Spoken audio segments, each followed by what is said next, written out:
Ladies and gentlemen, the Florida Supreme Court. Please be seated.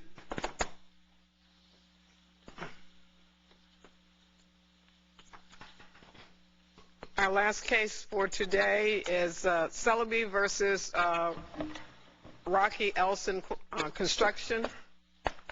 You may proceed. Good morning.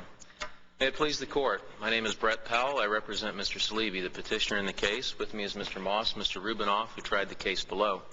I'd like to reserve 2 minutes for rebuttal time, please. Mr. Saleeby brings 4 points of error to this Court. The first occurred midway through trial when the Court reversed an agreed order and allowed evidence indicating that A1 Roof Trusses, a former defendant in the case, had in fact been a defendant in the case and had paid money in settlement of Mr. Saleeby's claim and been dismissed from the suit in direct contravention of Florida Statute 768-041. What exactly was brought out on the examination of the president of this company? Your Honor, specifically, what occurred here is that, what was brought out? 4 times the defense counsel asked, quote, for instance, the question was, and I'll ask it again, either you or someone on your behalf paid the plaintiff's money to settle this lawsuit, correct? After giving your deposition on 2 occasions and offering your opinions in this case, either you or someone on your behalf settled this lawsuit with plaintiff's counsel, and so forth. Your company or someone on your behalf paid money to get out of this lawsuit? And you had objected to this line of cross-examination? In fact, Your Honor, we had filed a motion in limine, which identified Section 768-041, Section 9408 of the Evidence Code, and the case law, and identified Mr. Herring, the president of A1 Roof Trusses, as a potential witness in the case, and had obtained an agreed order from the trial court, which the defense had actually agreed to, indicating that this information would not be disclosed to the jury. Well, do you see a difference between, and I saw that the focus of the 4th District opinion was that when he gave this, Mr. Herring gave his opinion initially, he was a defendant in the case. Is that different?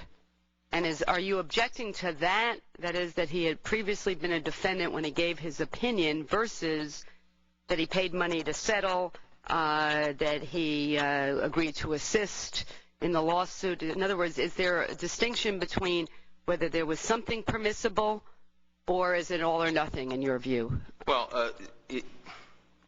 it's not all or nothing, Your Honor, but there are 2, each thing would have been error in and of itself. I think there's a big difference, and I don't know if the 4th District made that distinction between continuing to say, so I'll ask you again about someone on your behalf pay the plaintiff's money to settle this lawsuit, which is directly in contravention, as you said, of statutes, versus when you formulated an opinion in this case, you were a defendant. Now, I just see those as 2 different types of cross-examinations for 2 different, potentially, types of reasons. But the inference is identical either way. In either case, you're identifying the individual as a former defendant in the case. Well, there's only one way to be a former defendant. But when you're offering the guy as an expert, right?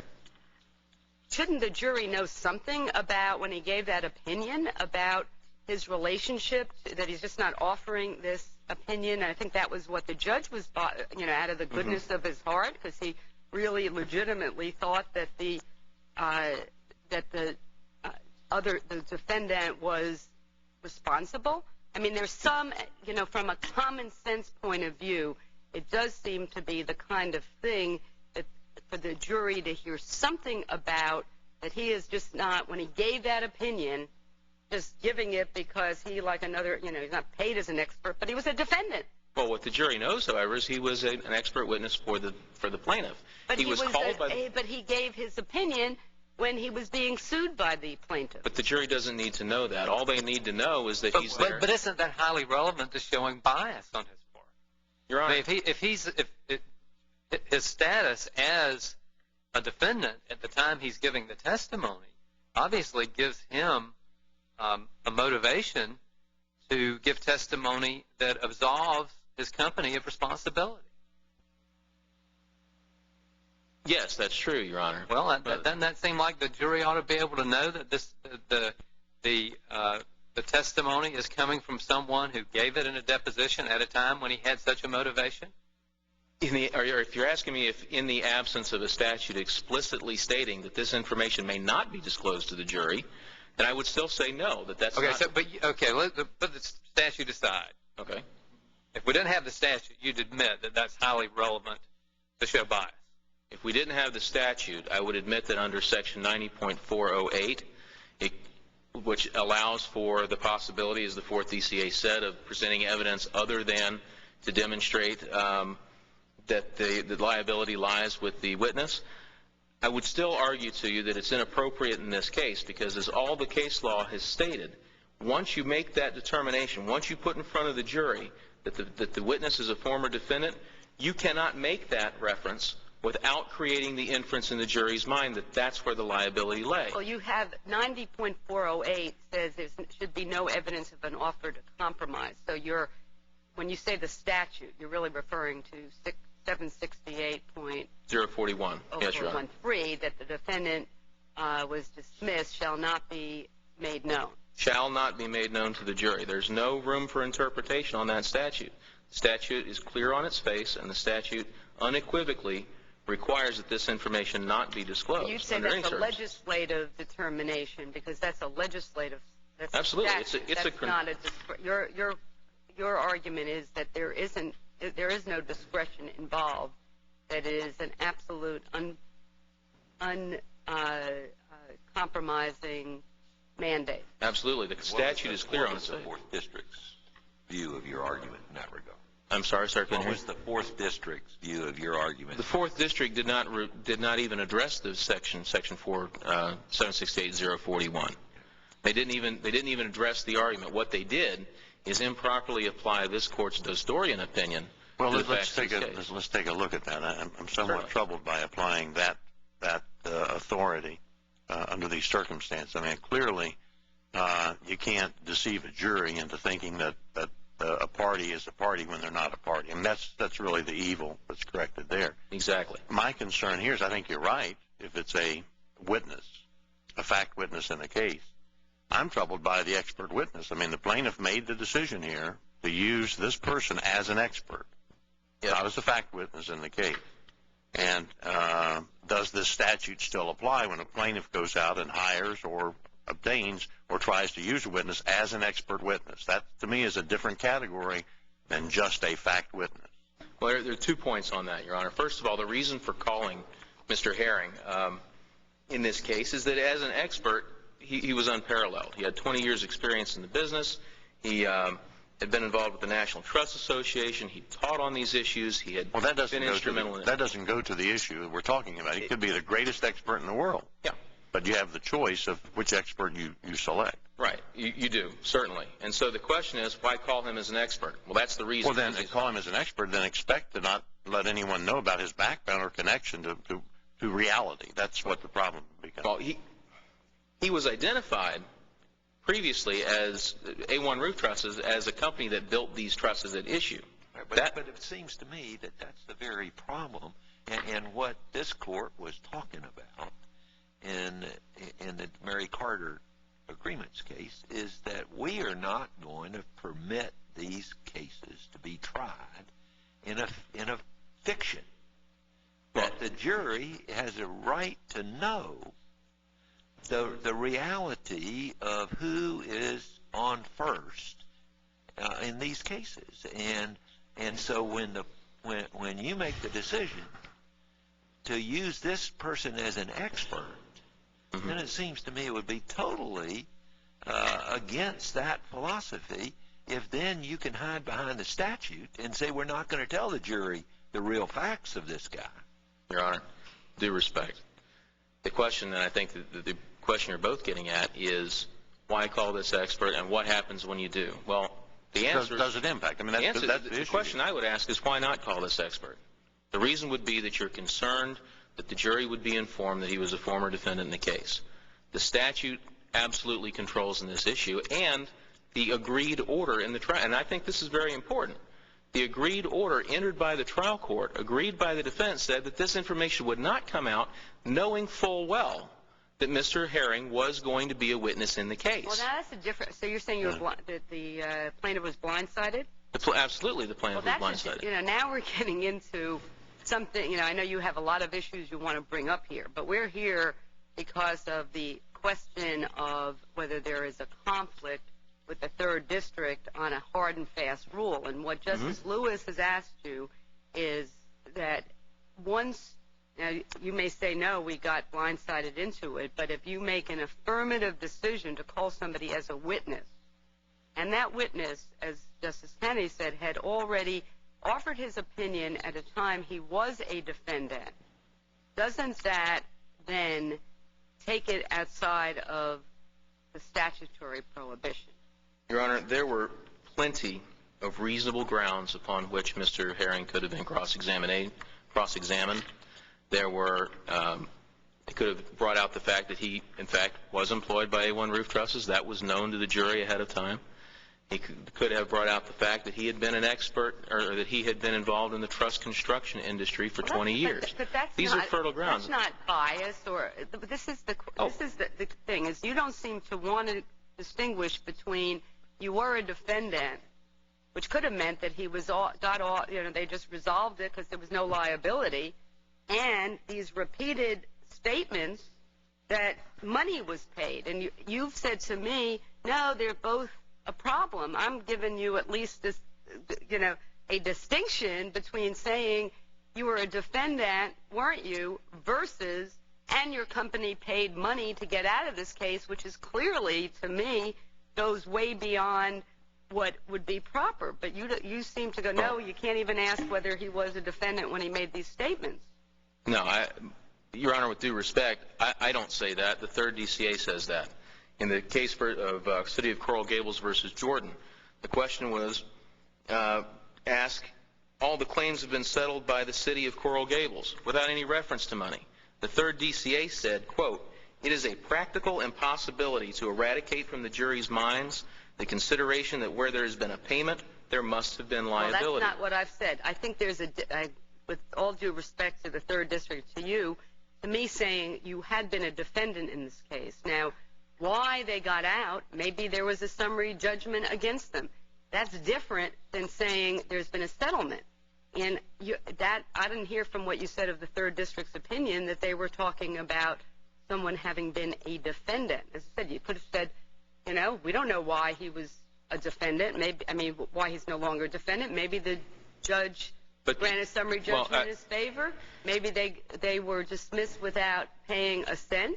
With due respect, Your Honor, I think the reason that we're having this miscommunication is because those aren't the questions that were asked. The question wasn't, were you a defendant in the case? The question was, you or someone on your behalf paid money to get out of this lawsuit. And that is specifically controlled by the statute, 768-041. Let me see if I can approach it a little different way as far as what you would agree that this witness could be cross-examined about. For instance, could the witness be asked, since you are associated with this trust company, isn't it true that your opinion is influenced by the fact that if it was contrary, that the trust company could be held responsible Absolutely. for this accident? Absolutely, Your Honor. Do you agree that would be appropriate cross-examination? No question. That is that going back to motivations, that his connection to the company, in essence giving testimony exonerating the company, is obviously influenced by his connection and not wanting his company to be held responsible for this. Sir, you've been hired by the plaintiff in this case. Is that correct? You actually own the company or are president of the company that built these particular trusses, correct? You've been doing this your whole life, isn't that right? All of this is fertile ground for cross-examination. As the case law makes clear, the one area you can't go to is you were dismissed from this suit because you paid money to get out. You agree that his connection with the company and the bias that grows out of his connection with the company and the potential for the company being held responsible for the accident because of potentially defective trusses are areas that could be explored. All of that could have been brought out. The one area he couldn't go to is the one that he repeated repeatedly over and over again, making the inference that you paid money to get out of the suit And the inference being, of course, you paid money because you're liable, not Elson Construction. And making the inference that Elson can't be liable because, we already have the liable party who's already paid to get out of the lawsuit. What was the actual language in the agreed-to order about limitations? I'm sorry, the agreed-to order? Did you say there was an agreed order? Yes, Your Honor. Not to go into this area of the settlement?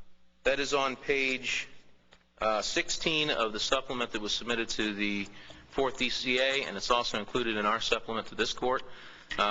It states, an agreed order at the top. This cause having come before the court upon plaintiff's motion in limine to exclude evidence of prior settlements, settlement amounts, and that A1 Roof Trusses and or Tectonica Inc. Corp. Previously had been defendants in this litigation, and upon agreement of the parties, it is hereby ordered and adjudged. Plaintiff's motion to exclude evidence of prior settlements, etc., previously had been defendants in this litigation is hereby granted. There shall be no discussion by counsel or witnesses, either directly or inferentially, related to these matters. Each party shall be responsible for advising its witnesses of this order. And was there then, when the judge allowed the questioning, was there some discussion or explanation by the trial court judge as to why she or he was deviating from that? Absolutely, Your Honor, and this is the point that I was getting at earlier, is that we obtained the agreed order after having filed a motion in limine, which indicated that Mr. Herring was the president of this corporation and was a potential witness in the case, and citing 768-041, 9408, and the case law. And there was an agreed order on that basis that there would be no disclosure. Nevertheless, after Mr. Herring testified, the defense then argued that, well, since he's testified, he's put his credibility at issue. They knew this was going to happen from before, when the order was filed. So they can't say that, well, circumstances changed, and now, therefore, we have a right to cross-examine him. In other words, he was declared as a witness, and it was known that he was well ahead of time for the plaintiff. Well ahead of time, and yeah, I'm sorry, I didn't mean to step on you, but well ahead of time, and the court and the defense agreed we're still not going to put forward. He was listed by you as an expert at that time? He was listed as a potential witness, yes, Your Honor. No, sir. Was he listed as an expert at that time? As an expert, I believe that's correct, Your Honor. The reason that's, I don't know whether it is important or not, is because I thought you might say he was also a fact witness. He was called out to examine the accident site after the collapse, wasn't he? Yes, he was. So so he could have been listed just as a witness. So are you representing that he was both listed as a witness and an expert witness? Yes, Your Honor. That's correct. And there was no question that he was being presented as an expert witness at trial. I mean, he was out giving expert opinions at the time. Well, you're saying that if you had known, if you had lost that motion in limine, that, I mean, this seems to me we're going far afield of what the conflict is. That but you're at least saying this is a reason why we affirmatively called him, because we believed that we were protected on that issue. Absolutely. You're not arguing that there's a conflict within the statutes themselves, are you? No, Your Honor. No, just between the statutes themselves. You mean? Yeah, there are two different statutes. The 3rd DCA addressed one statute, and the 4th DCA addressed an entirely different one, right? Well, yeah, that's correct. We're not arguing that there's a conflict between 9408 and 768. Can they coexist? I'm sorry? Can they coexist? Yeah, because 90.408 is much broader, and it deals with much varying issues that aren't necessarily presented by Section 768. It's very specific as to this exact type of evidence. I'm having a difficult time seeing in the 3rd DCA opinions the actual bias or prejudice that those witnesses may have. I'm sorry? In the Ellis case and the other case, the Jordan case, I'm having a difficult time seeing what those witnesses' potential interests were. In Ellis, for instance, the dismissed witness had been a defendant in the suit. He was another one of the doctors being sued at the time. What was the terms of that dismissal? I'm sorry? What was the terms of that dismissal? He had settled that. I believe he had settled his claim, Your Honor, if I'm not mistaken. Didn't he settle the claim in exchange for his agreement to waive fees and costs? I believe that's right, So yes. he really shouldn't have been in the suit to start with, right? Well, we don't know that. I mean, they may have decided that that would have been probably the plaintiff's decision to dismiss him on those terms. Could be. Could be, but I'm having a difficult time seeing the correlation of financial interest or bias or prejudice in that circumstance.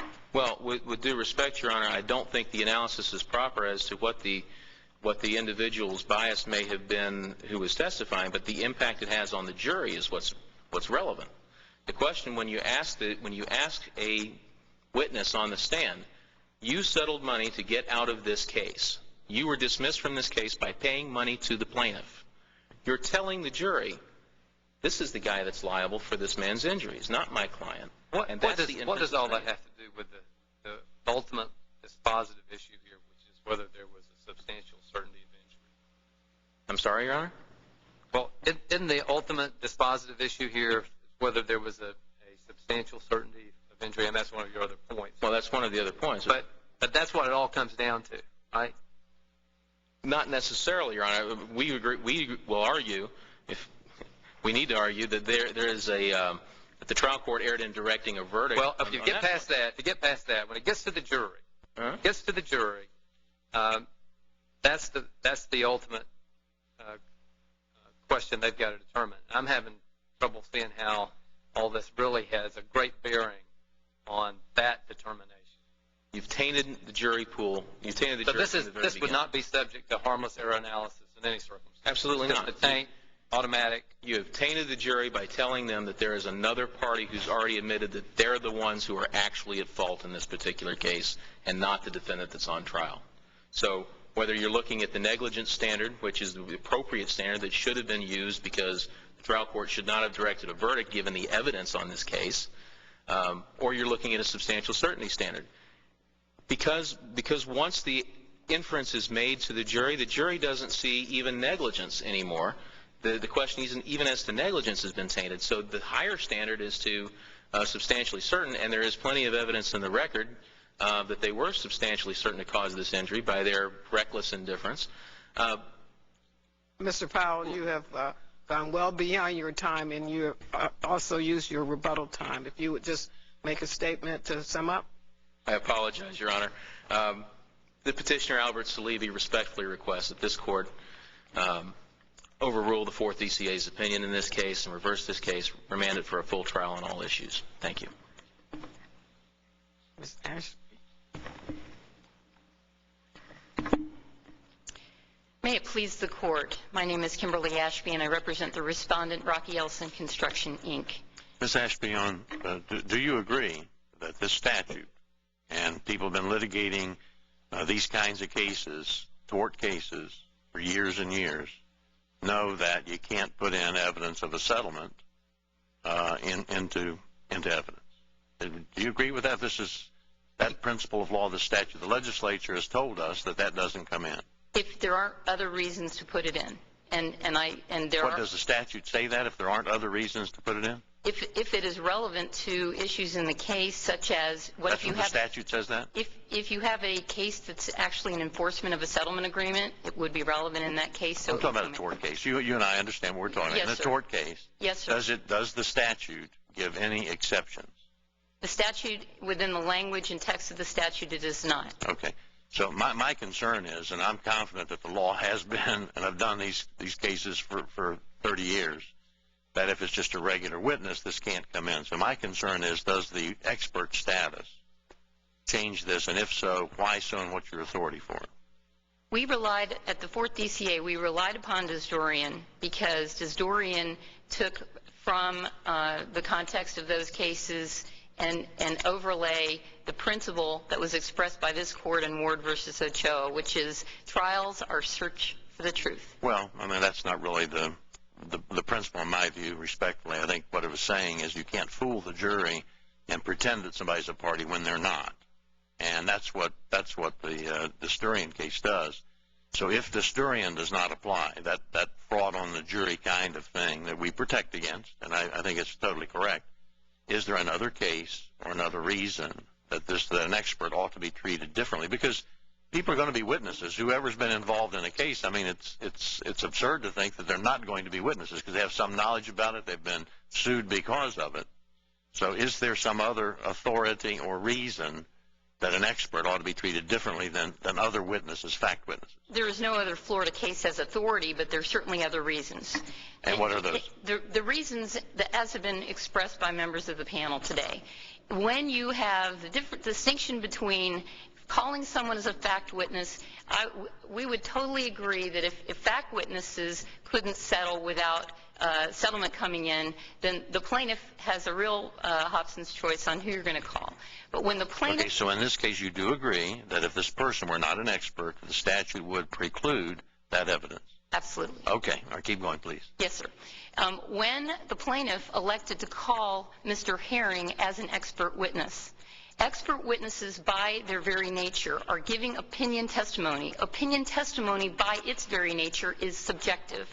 I can't necessarily ever prove through empirical data that your opinion is wrong and false, because it's your opinion.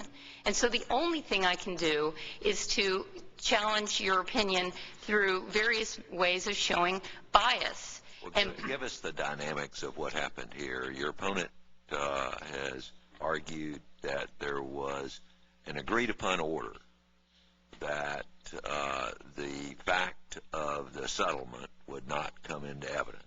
Now, take us through that. Yes, sir. To what happened as to overcome that agreed-upon order according to your viewpoint. If you look at the plaintiff's motion in limine on this issue and the order, nowhere in either the motion or the order does it say expert witness.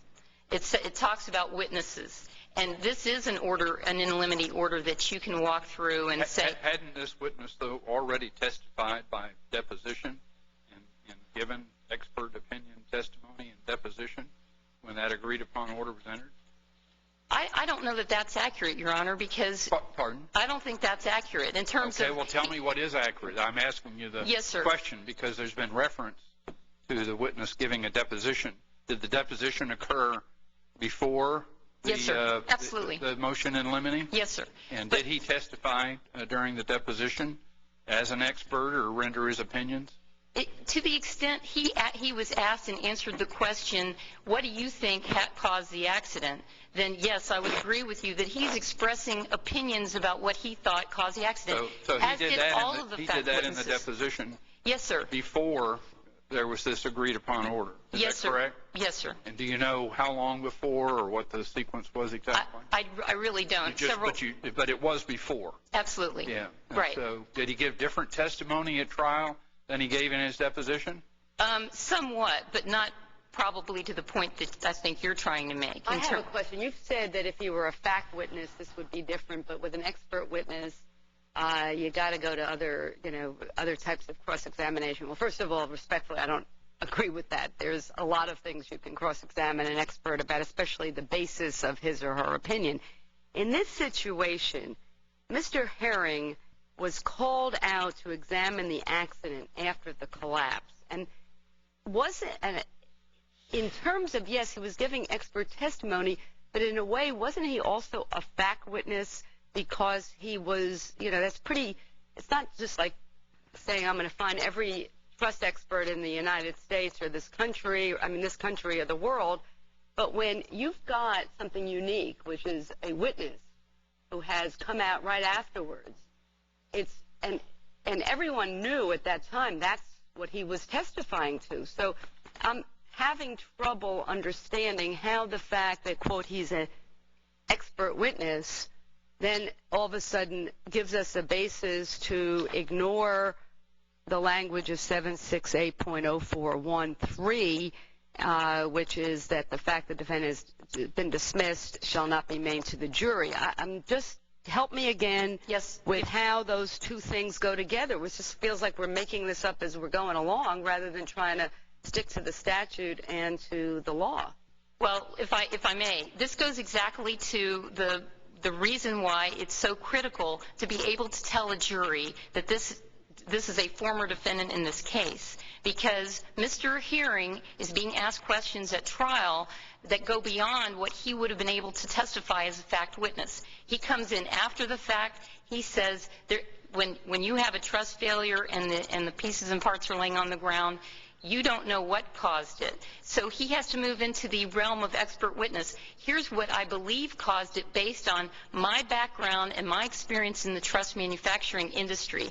And so he would have not been qualified or competent to testify as to those items which went to the crux of this case. But now where you have flipped between the fact that he was a defendant at the time he gave his opinion versus that they paid money to settle the case.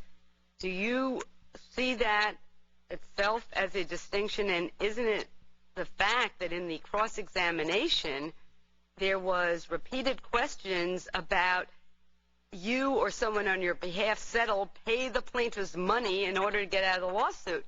To me, that's now you've gone from one level, which maybe you say, listen, I should be at least be able to say he was a defendant when he made these comments, to you're paying money to settle the case, you agreed to assist, all these other things that go way beyond any legitimate inquiry under the statutes and under the law. So do you make a distinction between maybe someone went too far in this case as far as what was being asked? No, and if I may tell you why. Because if you're allowed to ask of an expert witness, isn't it true, Mr. Herring, that you were a party defendant to this case at the time you rendered this opinion? Answer, yes. End of inquiry. What does that leave the jury to surmise? He's out. He's exonerated. I mean, that assumption... Well, but the additional fact of the payment of money is what gets added here.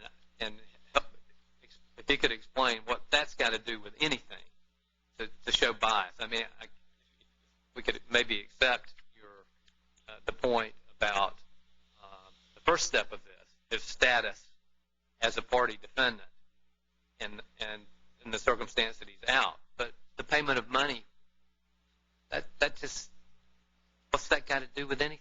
How else do you...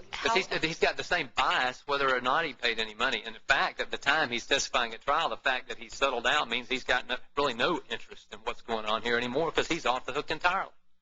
Well, if the jury is left to assume that he was in and now he's out, and there's nothing further to that now he's out because there weren't any problems or defects with the A1 trust. And that leads them to believe, because we've got a situation where it's an installation or it's a manufacturing issue, and that's what the experts are saying. Well, hold a second. Now what you're saying, which is at least we're getting to the crux of what this is that the jury needed to know about a settlement because they could see then that A1 must have thought they were liable. So if that's the case, then shouldn't the jury know how much was paid? Was $10 paid or $10 million? This man was a paraplegic.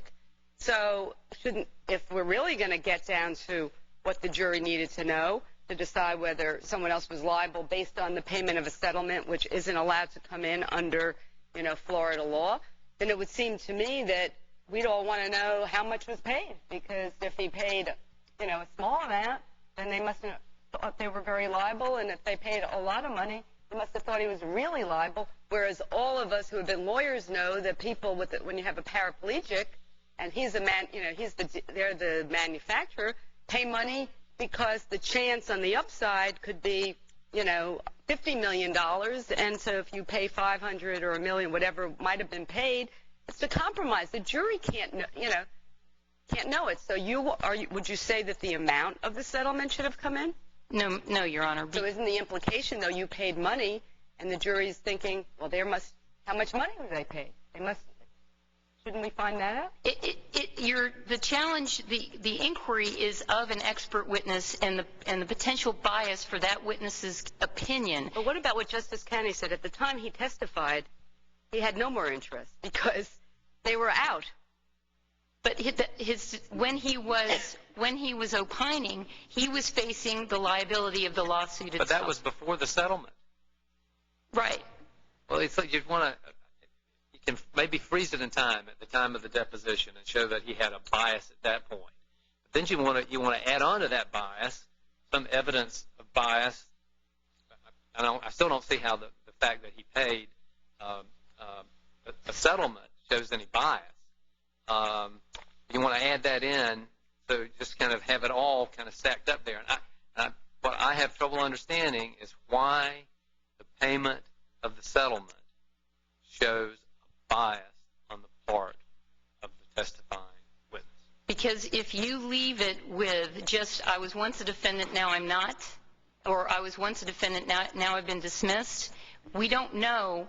There are lots of things juries don't know. I mean, but you want to give them, you don't want to give them all the information. You want to give them part of it, because you've already said you don't think the amount should come in. Well, and the inferences that they're going to draw from that may not be totally unjustified. That's the problem with it. I apologize if I misled the court. I wasn't suggesting that the settlement amount wouldn't ever be relevant. This was a case on liability only, so that's one of the reasons why it wouldn't be relevant to come in. And the inquiry and challenge of the bias of an expert is a decision of how far do you push that. If I've established that when this opinion was rendered, that this witness, this expert witness that's been tendered by the plaintiff, had a reason to say what he said, which is showing the bias in the subjective opinion, that's what the goal is that you're trying to achieve. Which brings me back to, I would like to go back to my question. Yes, sir. Before Justice Periente started asking a series of questions. And that was the context in which this came. Yes, sir. In the agreed upon order.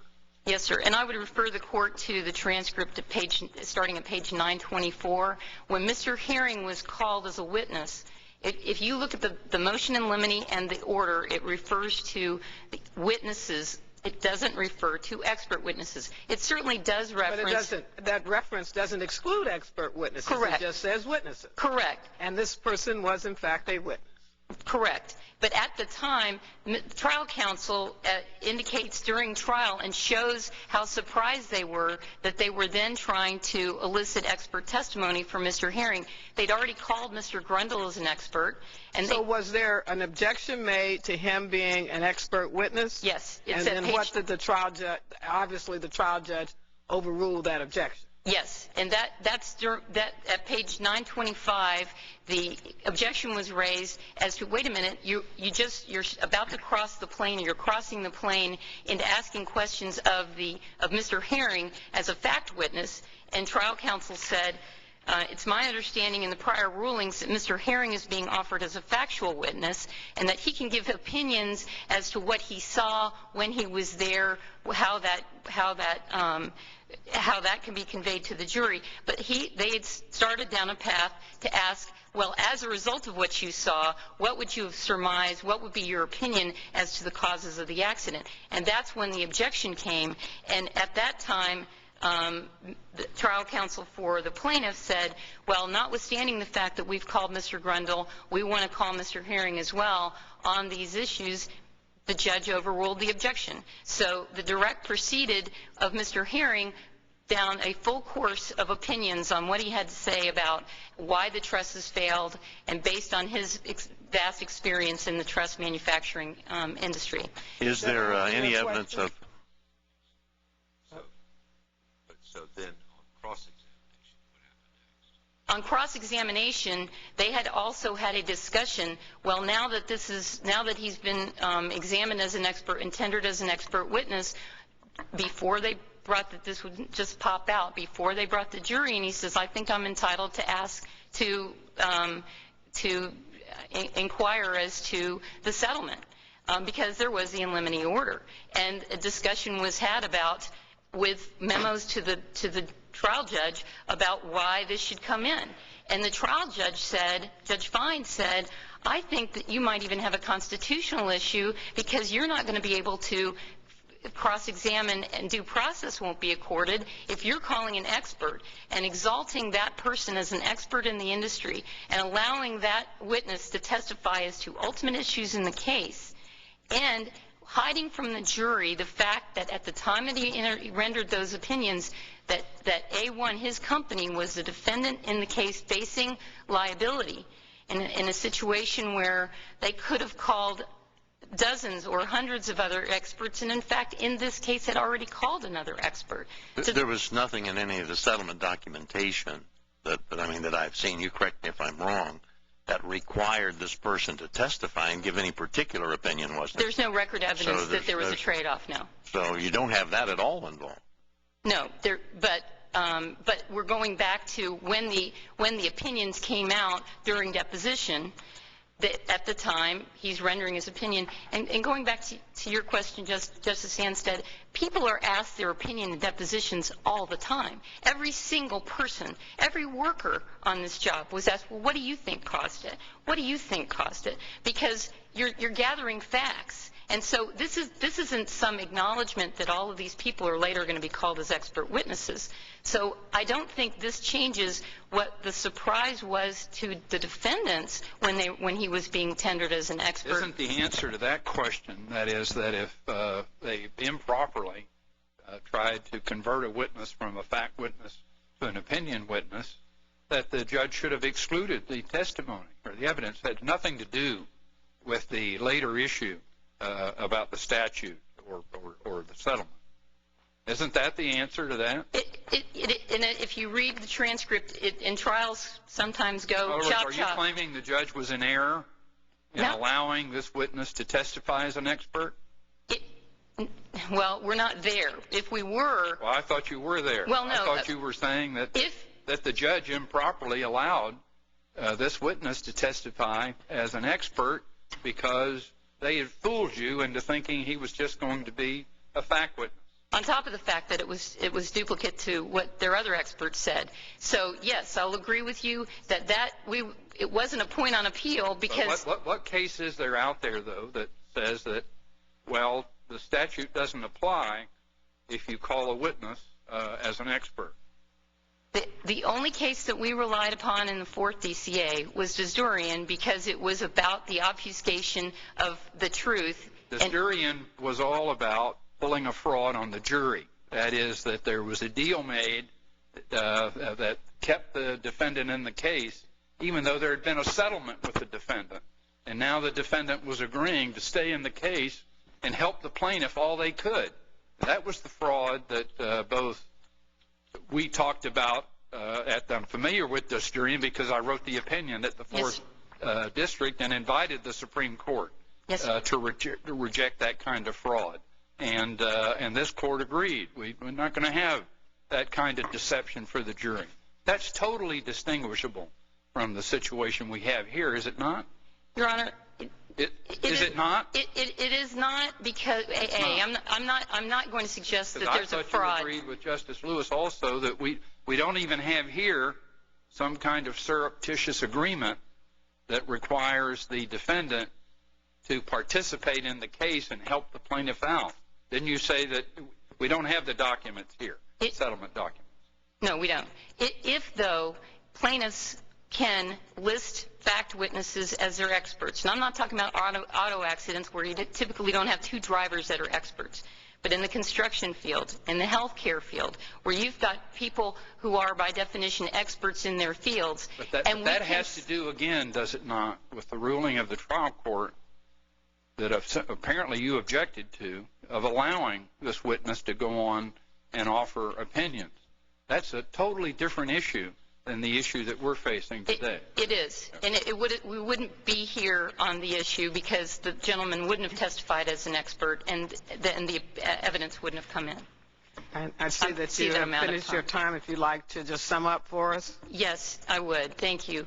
If the court determines that plaintiffs can call fact witnesses or former defendants as experts across the board, and defendants cannot cross-examine to tell so that a jury understands that at the time that that opinion was rendered, that that person was facing liability in the case, then that will be the new mode of operation for plaintiffs, because why wouldn't you go to the person who was factually on the scene at the hospital, on the construction site, who is, number one, going to know much more than somebody you fly in from San Francisco, and it's going to be very compelling testimony, and the jury is not going to be advised as to the circumstances of that person giving an opinion. I think it's a very dangerous result. We would ask that the court find that there is no jurisdiction in this case and otherwise affirm the fourth DCA. Thank you. Thank you very much for your arguments, both parties. The court will now be in recess until tomorrow morning. Please rise.